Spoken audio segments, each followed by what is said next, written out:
বিভিন্ন ইউনিটে এবং ওয়ার্ডের নেতাকর্মী বৃন্দ সকলের প্রতি আমার সালাম, আসসালামু আলাইকুম।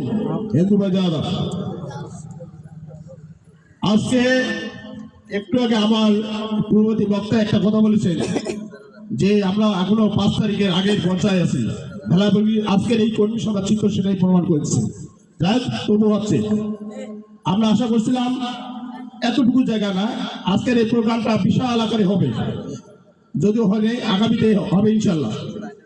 আজকের এই কর্মী সভায় আমি বেশি কিছু বলবো। আমাদের প্রধান বক্তা আপনাদের সামনে ওনার আমাদের যে শিশুবদলে হাতিবাদা ইউনিটের যে আমাদের আজকে প্রধান বক্তা, উনি আপনাদের সাথে বিস্তারিত আলোচনা করবেন। শুরুতেই একটি কথা বলবো, আমি ভেলাগুড়ি আমাদের 12টি ইউনিয়ন, হাতিবাদা থানার 12টি ইউনিয়নের আমরা বিভিন্ন ইউনিয়নের কর্মী সমাবেশ করেছি, সেটা 5 তারিখের আগেই, এবং আমরা পূর্ণাঙ্গ কমিটি দিয়েছি।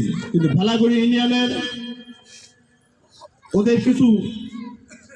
ওদের নিজেদের মধ্যে সমন্বয়হীনতার কারণে এটা